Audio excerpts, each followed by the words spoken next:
We're live. Welcome to Fall Forward Radio. What's up, Jay? Here we go again, buddy. Episode 7. Episode 7. Dude, I have to right. tell you, I've got to give you some feedback from our last episode with Scott D. Henry. First of all, thank you, Scott, for just such an amazing interview and for helping us with the exposure. Got to tell you, over 10,000 views, getting lots of subscriptions, tons and tons of comments on Instagram and on TikTok and on the YouTube video. So huge thank you to that. We're going through all of them, trying to reply to them. And I got to have a little bit of honesty here, is that when Scott did his promo, he tagged me in his TikTok to tell everybody. So I ended up getting like hundreds of followers, and I feel really bad. So I made a video last night for my daughter and say, hey, don't follow me, follow her. So I'm the 40-year-old man that's got all the TikTok followers. Hanging out with Scott D, buddy. You know what that is, TikTok? Or are you too old for it? I know. Well, I've caught on to it now that I watch you and Scott both do your Ice Ice Baby. So I'm in there. It's been fun, man. It's been fun. So I know you've been with the kids this week. Go ahead. Yeah, ask the big question. So what have you been doing this week, buddy? Well, I'm assuming like you, I've been going through with my wife trying to figure out what are we going to do with our kids for school this year, right? Yeah, I know, man. It's crazy. Originally, the schools presented to us some options. I didn't really gravitate to any of the options. You know, I would love to get people's comments, parents' comments. Yeah. What do they think about their options? But help us decide. What's that? Help us decide. I mean, not that they're going to make the decisions for us, but it would just be nice to see what everybody else is doing. Yeah, and it seems like the schools, I think, are going in the right direction. One of the options that was presented to us, which we picked, was go the first semester or the first quarter, do e-learning. Yeah. They'll still have the same curriculum as they would being in the school, but obviously it's risk adverse in my opinion. You know, I just didn't understand how we could, all of us working, not go to work and have that option. I know. But yet we want to send our kids into school, and then you got Johnny Snot Rockets and you got Susie Sneezy all the time. And here we go. I love it's just all kinds of problems starting. I mean, look, it's true though. You go to school all the time and you see the kids, unfortunately, they're getting sick at school or whatnot. And the little ones don't know any better, and it's not their fault and it's not the school's fault, but we shouldn't want to put our kids in this petri dish right now and put them in harm's way. We should try to figure this out first. It's a worldwide pandemic. Let's get through it, and then let's slowly start to integrate back into normality. Jay Hawk has spoken.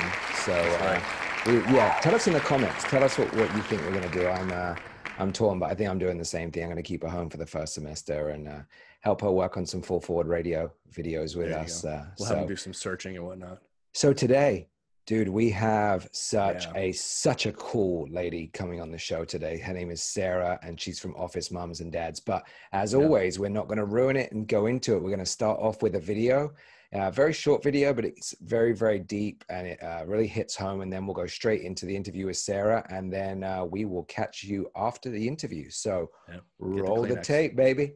Here we go. Rolling.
And here we are. Welcome. Here is our next guest, and this is Sarah Desjarlais. Did I do it? Very nice. Yes, perfectly. Thank you. That's a hard one. It's my European, I noticed it's French. It's got some French in there, not Desjarlais. It's Desjarlais. No. Yes, it needs finesse. There we go. You did that so well with the hand too, by the way, Rob. There it is. So Sarah, we're so thankful that you guys reached out to us. We're thrilled to have you on the show as well. interested to know, kind of dig into the story behind Office Moms and Dads. I saw on the website a little bit about us, and I saw that you became a foster parent. Can you kind of explain to us kind of where it all started for you, and then how you got into the Office Moms and Dads? Sure. Yeah. So my husband and I, honestly, we became foster parents out of a place of desperation. We desperately wanted children and had been told that we wouldn't be able to have them ourselves. And so my husband is Native American, and we knew that there is a great need for foster and adoptive parents of Native American children specifically. So we pursued our license. We were placed with 2 babies immediately from the state of Oklahoma, which we got to take home to Washington with us after some drama. And we adopted those 2 babies, and shortly afterwards got pregnant. So, as this happens. And so the blessing to come along. Exactly. Yeah. Yeah. But during that time, we still had an active foster license, and we knew that in our county in Washington, we were the only ICWA certified foster home. So we were the only family in our entire county that was certified and legal to take in Indian children. So we opened our license back up again and said, hey, we'll take kids who are Native American, not really looking to adopt anymore, but our home is open. So we continue to foster for the next couple of years. Our one little placement turned into he was supposed to be temporary, and he turned into an adoption as well. Fantastic. And of course, we were happy that was the outcome. And as things go, 2 weeks after the adoption was finalized, we got pregnant again. So, wow. Surprise. Yeah, not that. But in the meantime, we have this foster license that had kept me tied to the foster care community here in Clark County, Washington. So I'm learning the stories and being friends with the foster families, becoming friends with social workers, and really delving into relationships with them, because often you find that foster parents and social workers are on opposite sides of the fence. Right. All in the name of the best interest of the child. And so we had a particularly hard case, and I was at the child welfare office for a meeting. And while I was there, feeling very bitter and angry in my heart about the system, I noticed these kids running around the office. And this is a big office. There's 160 social workers in this office alone. So it's cubicle land. Yeah. It's a maze. There are paper cutters on the floor. There's outlets that are, not plugged. So it's just, it's not a conducive environment for little kids running around. And I saw these 2 little girls, and they're just playing through the office, having a good old time. I'm like, why are there children back here? This shouldn't be. And of course, their social worker was running after them. And I thought, oh, that's why my social worker can't return my email.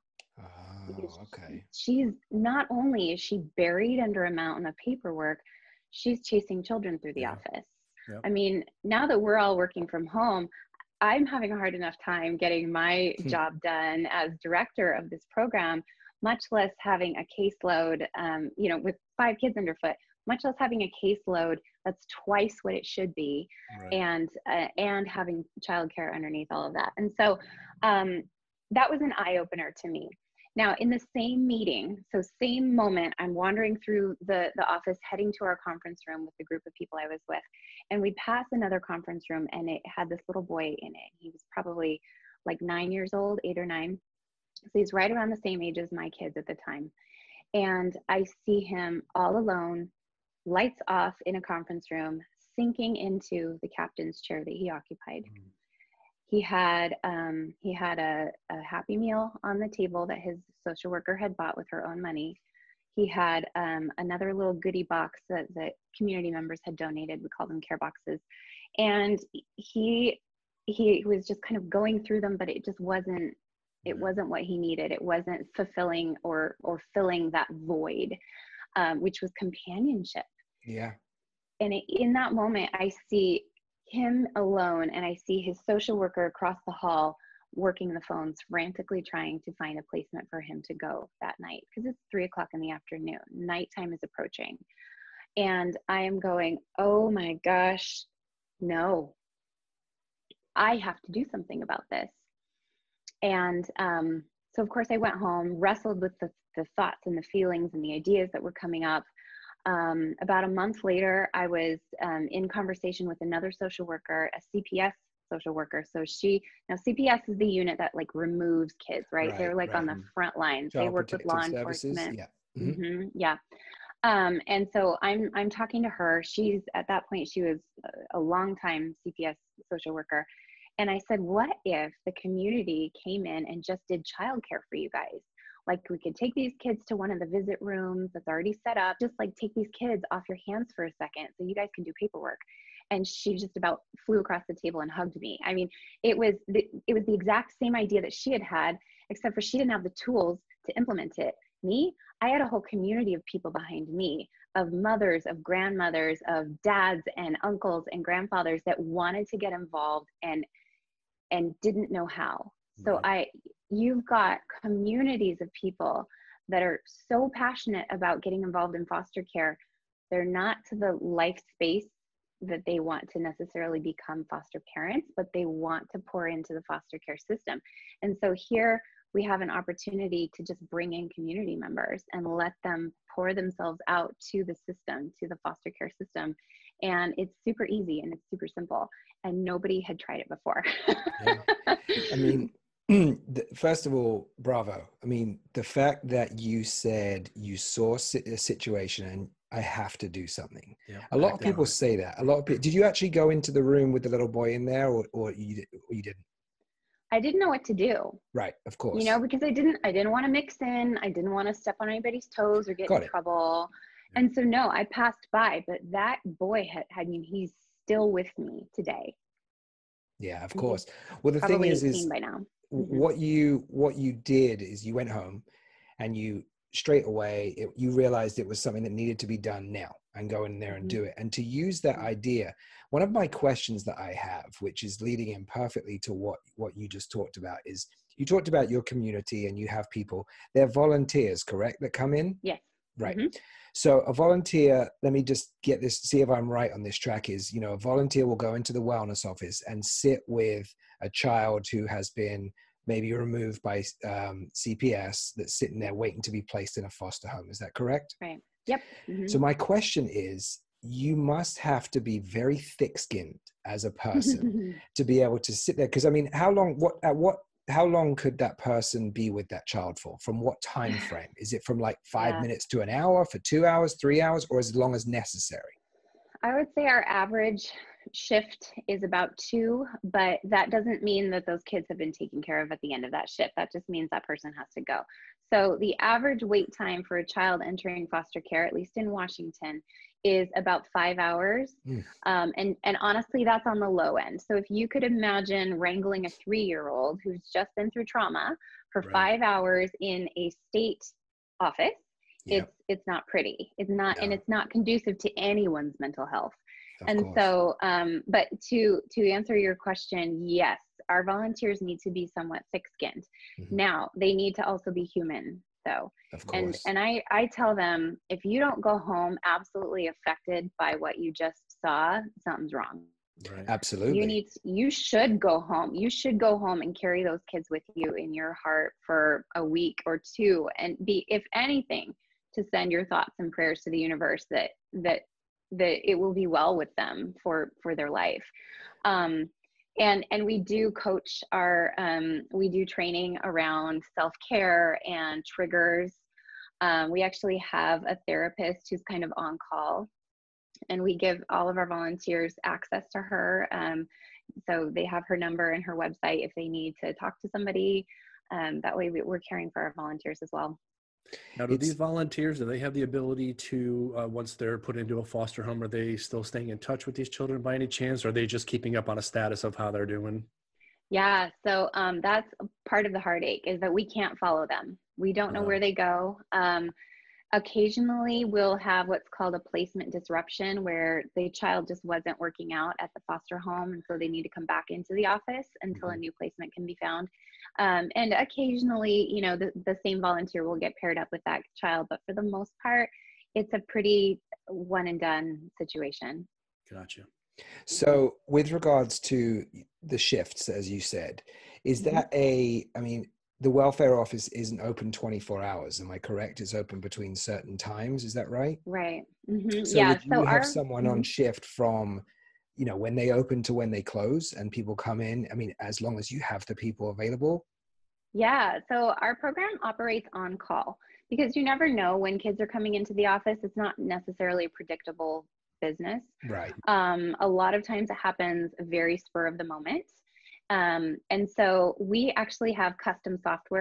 We call it the Scheduler app. It's a web-based application. It's not an app that you download from the App Store, but our Scheduler app is how we deploy volunteers on call with a moment's notice. So our social workers log into our website, they punch in all of the pertinent information, and it will text all of our volunteers in that area. So that's another challenge that we've had, is that we have 27 locations throughout Washington and into Idaho now. And so keeping all of those volunteers tied to the right locations. Right. So this Scheduler app actually allows us to text message the volunteers that are in that zip code. And they can also punch in their own blockout dates, so they can be in charge of their own schedule, so they're not notified when they're working or something. And it also gives our social workers the power to request a volunteer with any special skills. So if we have a child coming in that is known to have some, you know, autistic or, you know, just some developmental delays, a social worker can indicate that in the request. So if we have, you know, a school counselor that's on our roster or something, they can be like, oh, I'm qualified to do that. I'm going to take this shift. Yeah. They can also indicate second languages and racial identity, because we really want to pair the right volunteer with the child that makes them feel the most comfortable. Yep. Yeah. So that software has allowed us to do that. So that's, I mean, the details. So these volunteers don't have to have any kind of certifications or have any kind of training or qualifications. It's just a matter of them being good people that want to help these children. Yeah. Provide their time. Yeah, we do a quick training. It's an hour and a half. It's pretty, it's not hard. The main requirements for our volunteers are they have to pass a background check, obviously given by the state, and they need to have somewhat open availability. So if they have a regular job Monday through Friday, then we say no, thank you. But they can support us in other ways. Just amazing. The fact is not only that you're doing this, let me start off with that, is because I'd never heard of this, didn't know it was an issue. And that's the thing, is, and I'm sure that is a majority of the time, people didn't even know, they don't know that these issues go on. So you've ticked that box, checked that box, as you say in America, right? Checked it. We'll let that go. And now you've got this software, which is so, did you have that built for yourself? Did you actually have, great. I mean, just fantastic. It's so easy to have an on-call volunteer that, you know, wants to do this and wants to help children. You can't get better than that. I mean, I know you said they're volunteers, they don't get paid for it, that kind of stuff. That is, you couldn't get any more of paying forward, you know. And now, have you had any stories of any of these people adopting or fostering any of these children? Apart from, well, like I said, it's hard to find. Yeah, I know. Besides me, I just bring them all home. Besides the 30% of our volunteers that go on to become foster parents, that's 30%? Really about that. Yes, that's incredible. So I call us a gateway drug. Like, we are the foot in the door to the foster care system, because you don't have to do the 10 months of training and home studies and blood tests that you have to take when you're doing, you know, a foster care license. You just have to be background checked and do a 1.5-hour training. And then your foot is in the door to foster care. And what's happening is our volunteers get in and they say, yeah, I want to do this for real now. Right. And so I always say, like, that's the best way to lose a volunteer is to the licensing department. But so now you've got another box that you've checked off, which is 30% of your volunteers are becoming foster parents. you know that they're good people. They already do. I mean, when you go through a foster, I'm assuming you have to be interviewed to be a foster parent. They have to check you out. And they're going already using this on their resume. Also, I'm sure it goes down for adoption as well. If someone's looking for adoption and they've done these kind of things. Yeah, a lot of states, there's a panel of for adoption. Not so much in Washington. Sometimes that happens, but it just depends on where you're at and your case. But yeah, absolutely. This is what they call field experience. And so they're actually requiring foster parents now in Washington to have field experience. So we welcome them to come and get their feet wet with office moms and dads and see what it's like. So here's the thing. So when we took the foster care training, it genuinely, we got the sense that it was foster parents are the good team and social workers are the bad team. And, you know, foster parents are here to rescue the kids and social workers are here to slow us down. So that was the general tenor of when we became foster parents, however many years ago that was. And I realized in our journey of foster care that we have to be on the same team as the social workers. We've got to be able to promote a sense of empathy between foster and adoptive parents and the community and the state. We have to be on the same team, which means the state needs to be more transparent too. And so I found a way as a foster parent to become that window into the world of foster care. So we are the bridge between the outside community and DCYF, which is the child welfare system in Washington. And we're raising awareness. So we're going out there and we are talking to Lions clubs and we're talking to moms groups and we're talking to church groups. And we're raising awareness and trying to dispel the myths around child welfare. Because most of us, our knowledge of child welfare is like Little Orphan Annie or like Paddington, you know, and these orphan type. That's for you. Yeah, I appreciate that. Why'd you have to question that, Rob? Yeah, I was just checking because we already spoke about little digs, but I like that one. Carry on. So, totally, nicely done. So there's just so many myths that are in the media about foster care, and very rarely is any good light shed on the system. Sure. But what we've got to do is we have to humanize our social workers because they are working so hard. Right. And we are all on the same team. So so getting the community members through the door of child welfare is, and meeting our social workers, putting a face to the name, is humanizing the system. And that's what we're all about. We are about educating, we're about transparency, and we're about teamwork. I think this program is just, like I said, we watched the video, it brought tears to our eyes. What a great program you've brought to life. I know you're in Washington and Idaho, so I guess I'm curious, and maybe even Rob too, being that you're just in those two states, any ideas or any thoughts about bringing this out further?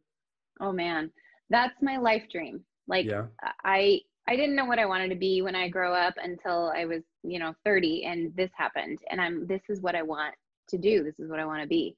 I would love to see office moms and dads in every state. That's definitely the goal. But I found out quickly, like, we have to grow sustainably. We have to grow only as big as we can handle it so that the program has legs. So right now we are working on our infrastructure. We would love a corporate sponsorship that would really launch us into the next level of operations. So of course, at the heart of everything is money. And so I would say, for those who, in the greater United States that want to throw down, I mean, kids are kids. These are kids from our country. So even if your money is going to Washington or Idaho, it's still helping 100%. the community at large. Parties. Well, Exactly. Let me hit on a couple of things. We're both parents, dads of 9-year-olds. I have a little girl who has a little boy. Nice. And, when you watch your video and you can resonate to the fact you have a child yourself, that it hits home. That's why Jay and I, when we watched it, as much as manly and strong we look, we were brought to tears because there is touche. I was gonna let him have it. This is very serious one. All right, I'll let you go. Calm down.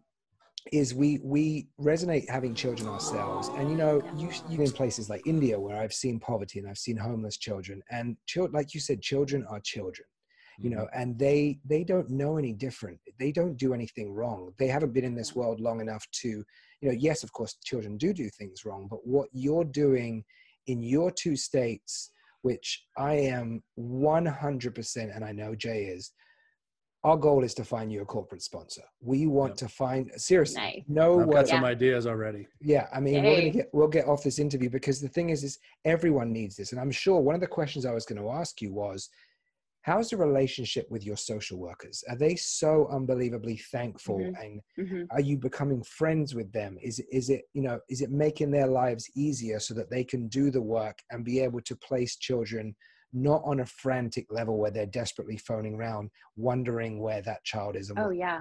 Yeah, absolutely. Our social workers love us for the most part.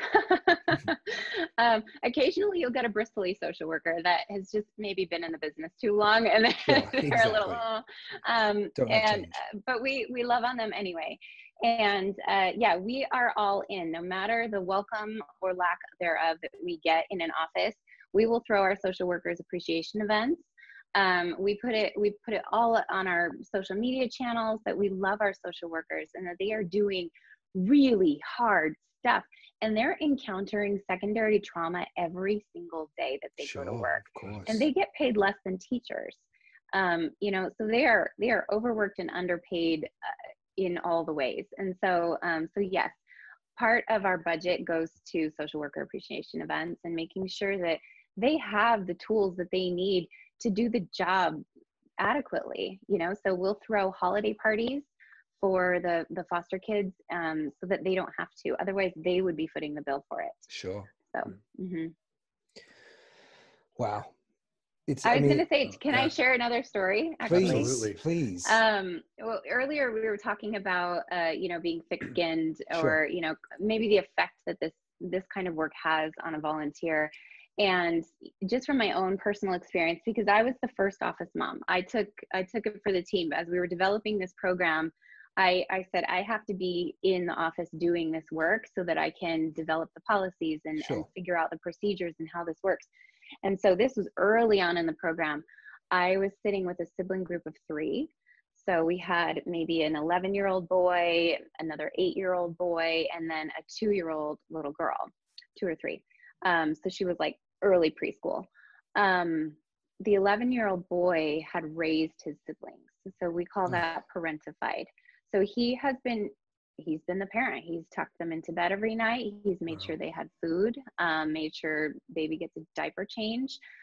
He was the parent. And so as it is in most states, in most counties, we are full. We do not have enough foster parents for the amount of children coming into care. And it's going to get worse once the COVID stuff starts dissipating.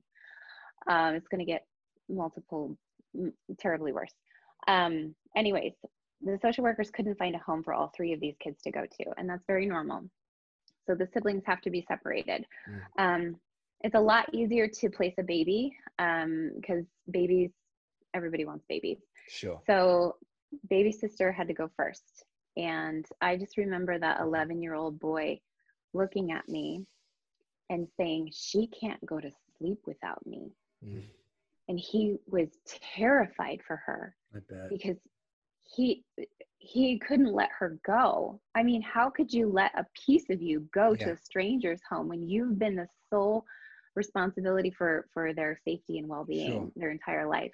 And that broke me to see in 11-year-old boy's eyes the feeling of abandonment. And so that happened. The foster parent came and got the 2-year-old. Maybe 45 minutes later, we get word that they found a home for the 8-year-old. So we're kind of packing his bag. We have a clothing closet at the office because we always make sure the kids have fresh clothes. They have stuffed animals, books, any kind of comfort items they want. So we're packing his duffel bag. So these duffel bags were donated by a local company. Actually, the local McDonald's donated a bunch of duffel bags every month. So each of our kids coming into care has luggage. And we're repacking his duffel bag, kind of folding clothes and stuff. And then the 8-year-old goes. And so I'm left sitting in this room with this 11-year-old boy, and we're just kind of looking at each other like super awkward. And then the water work starts. He's not only had his entire life ripped away from him that day, taken a ride in the back of a stranger's car to get to a government building where he's been shoved in a room with a strange lady. Yeah. He's had to watch his siblings be picked off. And he has no idea when he will ever see them again. Because you don't know. And as a child, you're powerless. You have no voice. You cannot advocate for yourself as a child. But this little guy, he was so strong, and he sat on that couch and he cried, but he was fighting. he was fighting to stay strong and stay above water in that moment. And I stayed with him until his foster parent came and got him too. But do you know if they ever got back together? Connected? Unfortunately, I did run into him at a foster parent picnic a few months later, and I said, "Hi, do you remember me?" And he kind of was like shocked to see me because I was out of place, but he did remember me. And he wasn't with his siblings, so I don't know what happened with that situation. And what's the state of that? Do they try as they get older to pair them back together again, or do you find? I mean, I'm assuming once he gets to a certain age, he's going to go looking for his family. I mean, obviously the goal is to try and keep them together. Very difficult to get 3 foster children together, in one family. But is the goal of the social workers to try and get them back together again at some stage? Yes, always, if it's safe to do so. Now, a lot of times with the older siblings, or there will be one that it has, extra behaviors that just would put the other children at risk. Sure. And so in that case, those kids have to go to a specialized home. But the goal is always to keep siblings together, because science has found that the bond between siblings is actually stronger than the bond between parents. Yeah. So when you break up siblings, you're doing more damage than if you were taking the kids away from their abusive parents. I could understand that. I could understand because, through their eyes, they see so differently to how we do as adults. They don't have as many cares in the world as we do. All they want is, their blood. And I understand that. It's a pure relationship. It's a tragic story. It really is. But you know what? That in a way, the happy ending is, imagine if that little boy had watched that having to happen to him and being on his own. So, Sarah, you're an angel for being with that boy. And I can't even imagine what you went through. But like I said, is what you're doing for those 2 states. And Jay and I I know with the conversation we're going to have after this is, we're like pit bulls. If we see something, and we get a lot of people on the show that we want to help, when it comes around to children and helping this process become a little bit smoother and a little bit easier for them, there's no comparison to how important this is. So we are in your corner, and we are going to work tirelessly out to whoever we know, and we're gonna I can see the cogs turning in his the smoke coming out of my ears. Yeah, exactly. No, but I mean, we usually ask people, kind of at the end of our video or our interviews, how can we help? But I think it's pretty clear how we can, help you. I think, the growth of the program itself, it should get out there. Our hope with the video and everything you've shared, the story will get out there even further. So we're behind you on it 100%. Thank you. Oh my gosh, that's amazing. Yeah, any exposure is so good. So, I mean, one of our goals is to be in every child welfare office in Washington and Idaho. So we have 15 more offices to go in Washington. We have 12 more offices to go in Idaho. It costs $5,000 to set up, roughly. And then, and then there's ongoing costs. So yeah, Sarah, go back. Sorry to interrupt you. You cut out a little bit there. Go back. So you were saying it costs what to get into where? So it costs about $5,000 to set up a new site, a new location in a child welfare office. And from there, there's ongoing costs. So every year it costs roughly $6,500, which isn't much. That's the thing. Like if we had a corporate sponsor, man, we could make that money go so far. Absolutely. So yeah, that's the thing. It takes so little for people to throw down for this cause. Oh yeah. Whether it's an hour a month of volunteering or it's $10 a month with a monthly pledge, like it's so little that can really, really make a difference. Is that the only thing that's stopping you from getting into those other offices is money? Yeah. That's it. Yeah. We have a green light. We can go, we can do whatever we want. We can open anywhere we want as long as it's funded. Yes. Okay. Because we don't take money from the state. Okay. And we've done that on purpose. Yeah. We do that so that our hands are not tied. Good idea. Yeah. So, and then with regards to, you know, before I let Jay finish off, is with regards to other states outside of Washington and Idaho, is there any red tape or restrictions or anything stopping you from going in anywhere else? Yeah, so each state is its own entity. And in fact, some states like California have broken it down even further. So California is going to literally be a bear because it's each county has its own jurisdiction. Yeah. Each county acts as kind of its own state. Sure. And so every state that we go into is going to present its own barriers and new territory. So yeah, it's going to take a lot of organizational work and infrastructure in order to be able to make this to where it can be a plug and play. Okay. Into each state. But that is the ultimate goal. We're getting the information because we want to figure out how we can help moving forward with this, because this is non-negotiable. This needs to be in every single state. It needs to be in every country in the world. I mean, this isn't just a US thing. As you know, from my accent from England, I know it from living there nearly over half of my life. You know, you see it everywhere. And this is just an absolutely phenomenal organization, and can't commend you enough for what you're doing. And you know, whether you're helping one child or 1 million children, it's still just absolutely heartwarming, and can't applaud you, commend everyone that you're doing. And please, when you show this to everyone that works with you. And coming directly from Jay and I, congratulations, you guys are inspirational. We're honored to have had you on the show today. We really appreciate it. Absolutely. So you guys need to get me a celebrity endorsement. That's what I need. Okay. We're working on it. We'll work on it for you. Yep. All right. Soon enough, we'll be the celebrities, and you're already in. Woo, there you go. There you go. There you go. So Sarah, enjoyed talking to you today. One thing we'd love to know from your side, we always ask our guests, is there anybody in your life, around you, friends, family, or whatnot, that you've come across that inspires you, that you think would be a great guest for our show? We'd love to open that up to a thought here and share it and see what you think. Yes, I'm so glad you asked, because Amy and I were brainstorming about this beforehand. We're like, who do we want to promote? Who do we want to put out there? And I have to say, I would love to just put out there Rob Shear of Comfort Cases. Okay. Have you heard of him and his organization? No. Okay. Have you seen Dads, the Apple TV movie? Dads. Oh my gosh, you guys have to see this movie. Oh, okay. Missed that one. You have to see this movie. It's on Apple TV. Okay. Anyways, we just plugged Apple TV, by the way. If you're watching, then you can just send that through. Carry on. Yeah. Go. Okay. Yeah. Come on, Apple. They could be our endorsers. You never know. Perfect. So these two guys started a nonprofit because they adopted 4 kids out of foster care, and one of the men, Rob, was a foster child in his youth. And so the idea that kids entering foster care don't have anything to put their stuff in, that they often get thrown into a garbage bag or a bin. Sorry, that's my kids behind me. It's okay. If you're hearing that. This just couldn't, again, it's the same feeling that I had. He couldn't stand for it.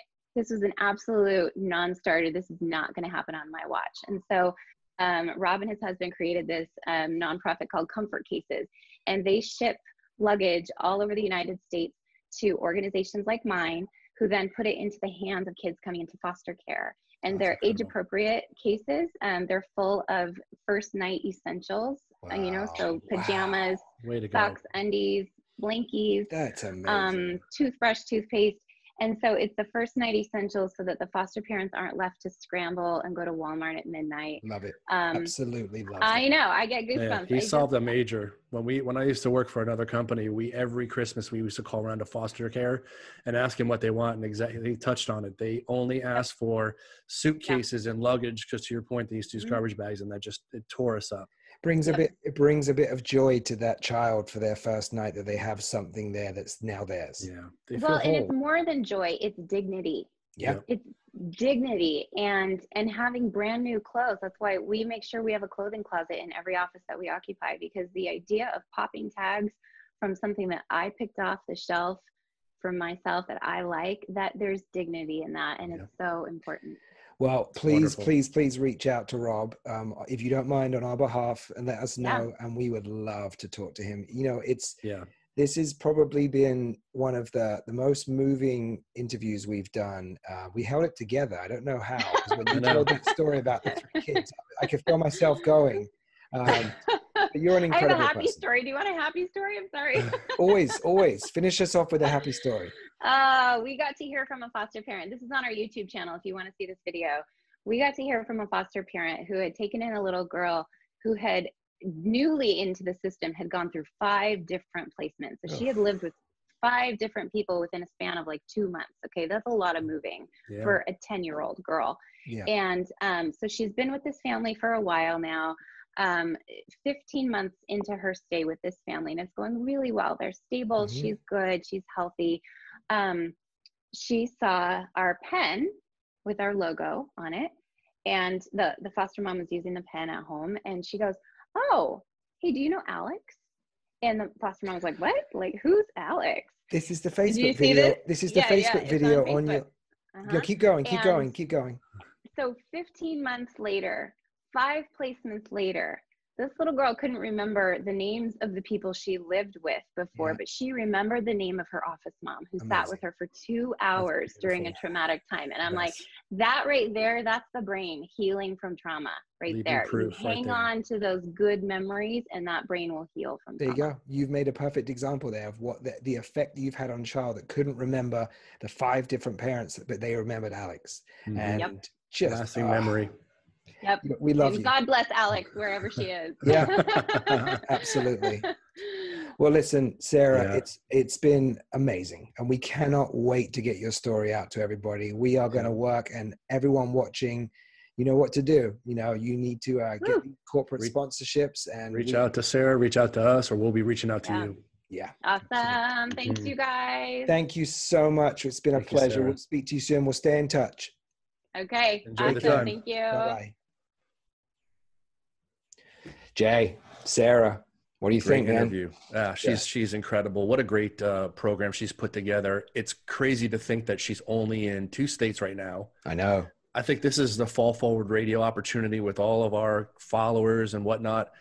Let's build some kind of momentum behind her and help support her. And let's get her into Florida. Let's get her into the states that she's not in. How can we do that? You know what the thing is, as I said from the last video, we got so many more subscribers, so much more exposure. We're close to 100,000 views on all of our videos, which is amazing considering we're only 7 weeks in. I know, like I say, some of the YouTubers don't think that that's big, but for us, you know. We're big time now. Yeah, we're huge time now. So again, don't forget to hit that subscribe button and the bell, because a lot of people don't know what the bell is. The bell gives you notifications on your phone to say, hey, another Fall Forward Radio episode, don't miss it. So yeah, let's get you guys, if you know a corporation or you know someone with lots and lots of money that wants to do something with it good, then reach out to us or reach out to Sarah. All the information, as you saw, was on the screen. And let's help this cause, because it is fantastic.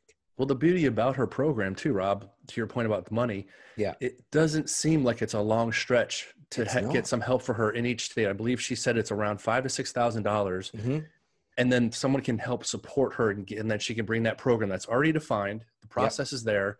She can implement it. I mean, this is a great program, and you got to think about those poor kids getting transitioned out of their family's home for whatever reason. She's really picked up on a good space, a good gap, and she's closed it. And we'd love to help her out. It's another example of someone and people doing good for people, that she noticed it, she saw it, she went out and did it, came home and just got going with it. So please help us support her. Yeah. So listen, celebrity guest list this week. So do we have a jingle? Of course we do. Let's roll it right now. Celebrity guest list. You like that? Nice. That is cool. We are big time now. That's right.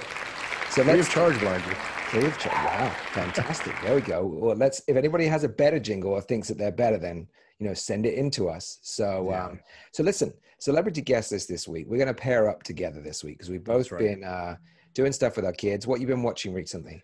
So we just got finished watching Toy Story 4 with Forky. Forky. Yep. Have you made a Forky yet? No, the kids are working on it right now. So maybe we'll have next week. We'll have something to show. There you go. I want to see your one versus theirs. Let's see. I bet yours is horrendous. That'll be better. So basically, Tom Hanks is the guy that we're focusing on this week. He works with the Elevate Hope Foundation. And I'm just going to read so I don't get it wrong. What they do is set up to provide care and support for abused and abandoned children. And their co-founder back in 2001, she centered it around in Los Angeles. And they provide alternative therapy to abused and abandoned children through programs involving music and arts. And funds raised help support special services and programs that use the fundamental methods to help children. Incredible. Tom Hanks. Pretty great. So Tom Hanks is a big advocate of that. So Tom, we'd love to get you on the show to talk to us about it. So you know the drill. There it is. You can call us, but you know what? We're going to reach out as well. We're going to try. So if anybody else out there knows them or knows how to connect with them, please help us out. It's going to be exciting. One of them's going to stick. And I tell you, next week's episode, not going to give anything away, but you may have checked off one of your lists there. So go ahead and roll that music. That's right. Well, guys, it's been fun. Amazing interview today. Let's help Sarah. Remember that. Let's help her get out. Everybody put a little bit of dollars behind her program. If you can, donate where you feel like you can. And let's see if we can get her into every state that she's not right now. Right now, she's just in Washington and Idaho. There's no reason why we all couldn't support her with this great program. Let's go with that. Yeah. So I'm going to go ahead and sign out. I know you're ready for it. This is go ahead. In the place to be, ABC 123. Yeah, you know me. And this is Jayhawk. Take care, everybody. We'll see you next week. Bye-bye. See you soon. Bye-bye.